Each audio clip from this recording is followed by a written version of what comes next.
Sa ako ang mga inigugbang mga igsuon na kaparian na dinhi karon ako celebrate sa atohang mga servant leaders dinhi sa parokya ato mga different organizations, ministries and movements o kung naadri servant leaders sa atohang LGU, mga devotees nga duol lang o layo pa nagikan, mga hinigugma igsuon kang Kristo, mayong buntag kaniyong tanan.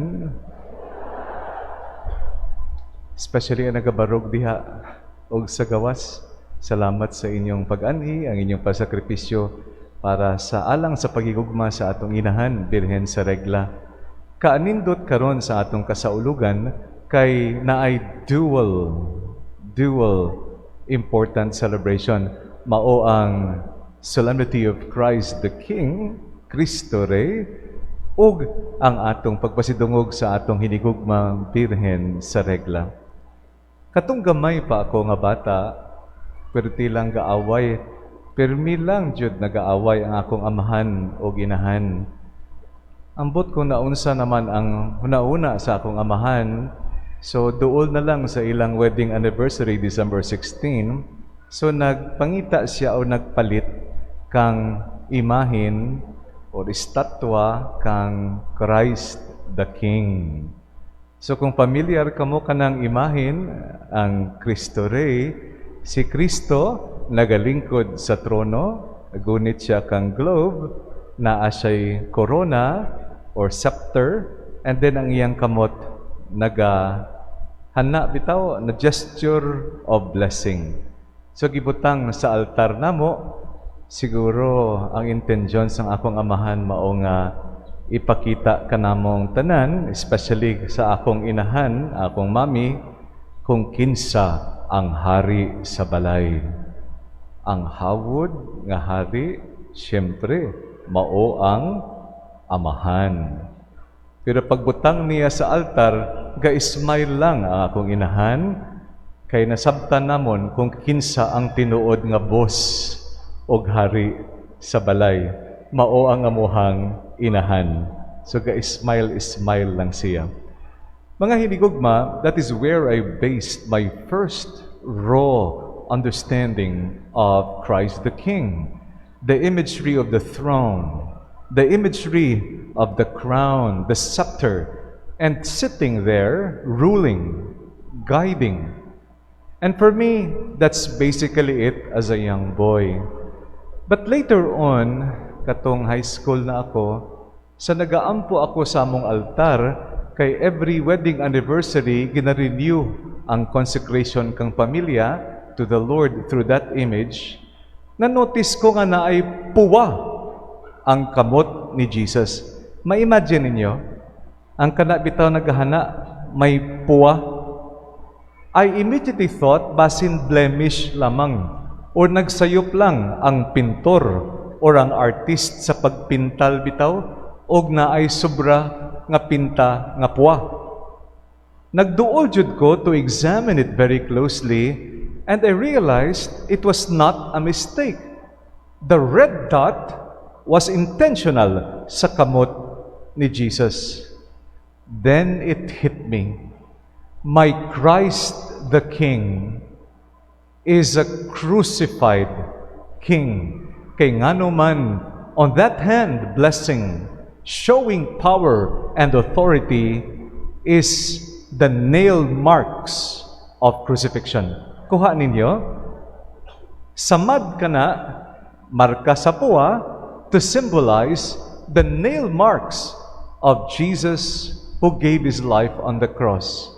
Then it hit me, the deeper meaning of Christ the King. And I hope you will realize this with me. Una, ang iyang trono, mao ang Kalbaryo. Dili lamang ang nindot nga lingkuranan. Ang iyang scepter, mao ang krus. Dili lamang ang metal nga mahalon.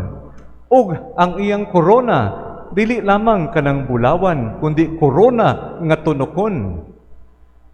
Brothers and sisters, the power of Christ the King is not only the power to rule with authority, with force, pero rather the power to give His life as ransom for the people He loves. The power of salvation pinaagi sa pag-ula sang iyang dugo o paghalad sang iyang kinabuhi para kanatong tanan. Therefore, in a very paradoxical way, Christ the King is our crucified Savior King. Mao kining adlaw, as we celebrate the solemnity of Christ the King, dapat klaro kaat kanatong tanan the paradoxical mystery. Ang ebanghelyo gibugal-bugalan si Jesus, pati ang kriminal nga usa gibugal-bugalan sad siya. But the Lord endured all of this for love of you and me.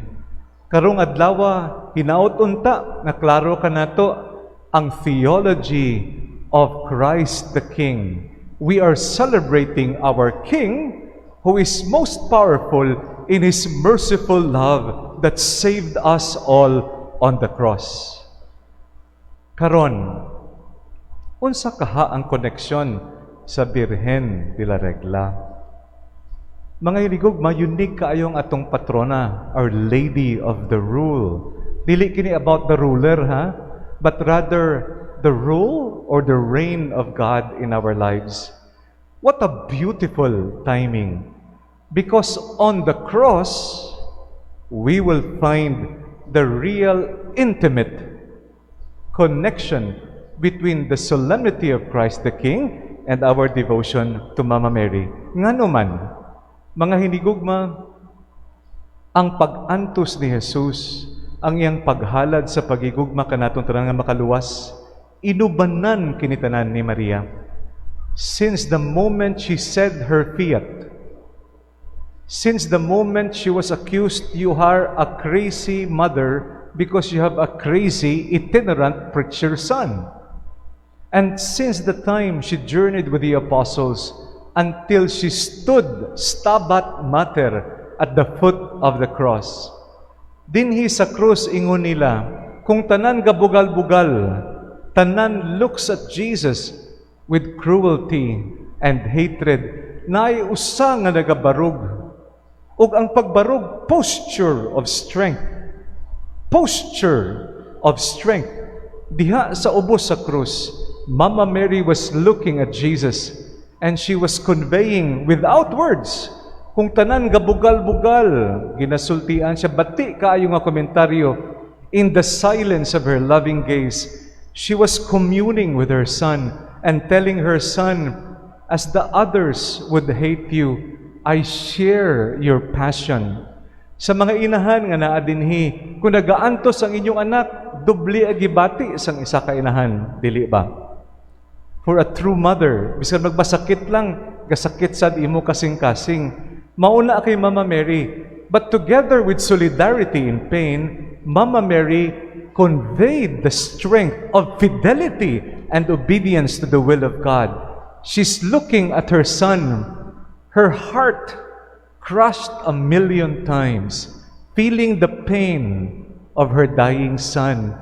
But she was looking at him, telling him, I believe in your mission. I believe in your obedience to the will of God. I share that. And so ingon nila, even in psychology, it would attest na ang strength ni Jesus to persevere till His last breath, kauban, inubanan, in union, in participation, and shared mission with Mary. At the cross, Mariology and Christology intersects. Nagakonect siya bitaw, kay diha makita nato, therefore, diri sa atong altar, makita nato ng crucified Savior and King.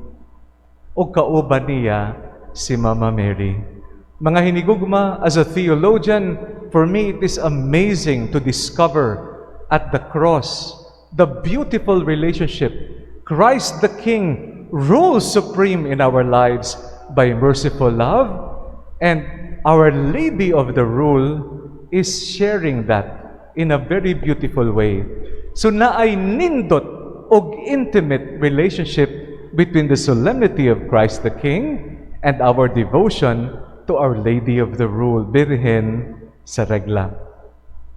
Tanan kini siya nindot nga theological concept. Unsa kaha ang koneksyon sa atong simple nga pagpangabuhi.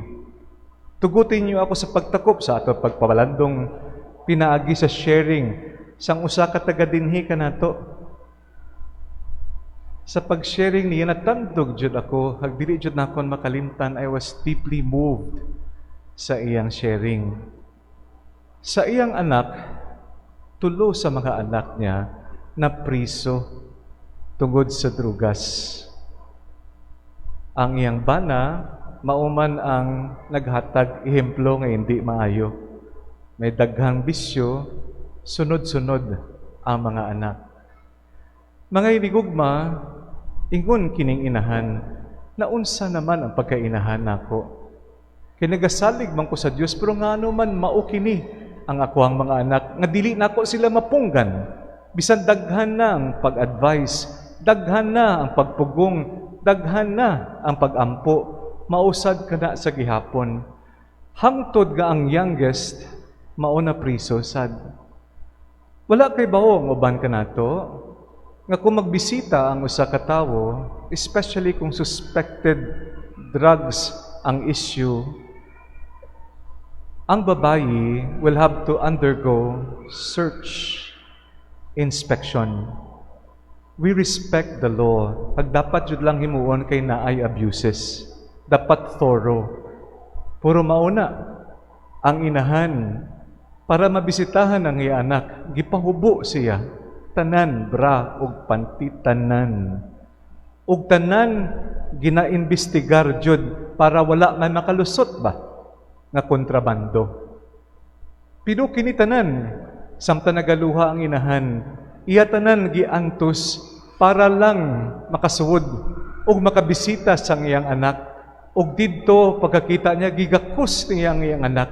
Kay naluoy siya kaayo, niwang kaayo, dautan kaayo. Ingon niya, kinsa pa kaha ang magikugma kaniya kung maguntat nako, mag-stop nako, magikugma kaniya. Mga igsoon, kini siya karon tungod silang iyang sitwasyon, padayon siya nga nagigugma ug nagtabang sad siya bilang volunteer sa prison ministry. Ang iyang gugma sang iyang anak karon gi-share niya bilang misyon para sa uban. Kanatong tanan, ang pagdebosyon nato every year sa atuhang inahan dinhi sa Regla. Hinaot unta kini makatabang kanato nga masabtan ang meaning of Christ the King's love for you and for me. Merciful love that gives salvation. Mao kana sad ang ginahalad kanato sa atuang Birhen sa Regla. Merciful love of a mother. Sa pagtakop tulo ka lang ninyo kining ginakugos ni Mama Mary. Nindot kayo ang sanina, cute si Jesus sa tunga sang iyang dughan og tiyan. Kana sa krus will be a totally different scene. Kwaon ang patayng lawas ni Jesus, ipanaog kana ni Joseph of Arimathea, ug itugyan kana, ug makita ninyo gakson sang inahan ang patayng lawas ni Jesus. Gitawag nato kana sa ato ang artistic illustration, pieta, ang pieta. Kanang pagkugos ni Mama Mary, gikugos niya karon si Kristo diha sa ubos sa krus. Kana in that moment where they share so much pain, I want you to imagine that. Where they share so much pain, they say the world stops and listens to the greatest testimony of the triumph of love. Ingon sang usa ka author, ang pita dili simbolo kang helplessness o weakness. Ang pita simbolo kang victory, kang pagigugma ni Jesus, our crucified Savior King, because He remained faithful to the will of God to save you and me. Ang tinuod nga hari dili ang puwersa. Ang tinuod nga hari andam maghalad sa iyang kinabuhi para maluwas ang iyang hinigugma. Sa balay, dili kita magpahawod-hawod. amahan ug inahan. Pwede jud masulbar ang problema sa dialogo o pagpamati. Listening and dialogue, it's a synodal imperative. Mautong akong amahan, gipalit siya ang imahin sa Christ the King para ipakita kung kinsang hari. Pero smile lang akong inahan, kay sa balay, siya sad ang boss namong tanan. Pero mausad sa ato ang trabaho. Dapat na ay way of humility following Christ the King ug ang way of merciful love sa ato ang inahan, Birhen sa Regla, nga nagadulot sa pag-ayo sa relationships sa atong lawas ug huna-una ug sosyedad. Mga hinigugma, hinauton ta, ibilin ko kaninyo. Dili niyo pagkalimtan kining imahin sang aton Birhen sa Regla. Pero tungod kining dual celebration ug ang intimate connection sining duwa ka mystery of love, please also remember, kining imahin nila connected sa pagkugos ni Maria sa ubos sa krus sang iyang anak. Grabe ang kasakit, grabe ang pag-antos, pero mas grabe kaayo ang paghigugma nga nagluwas kanatong tanan. Mauna, bisan layo pang uban, bisan duol, unsa man ang schedule, muadto jud ta sa Birhen sa Regla because we know na atay inahan who will give us merciful and faithful love. She is faithful companion of Jesus, her Son, the crucified King, in communion, participation, and mission. Sa atuhang kinabuhi, she is also faithful mother who will accompany, who will participate in our lives, and who will share and strengthen our mission. Mga hinigugma, diha sa Pieta, naa ang theological foundation of Christ the King and Birhen sa Regla. May we be empowered by this feast, and may we align our lives to follow Christ the King and Mama Mary, Our Lady of the Rule. So help us God.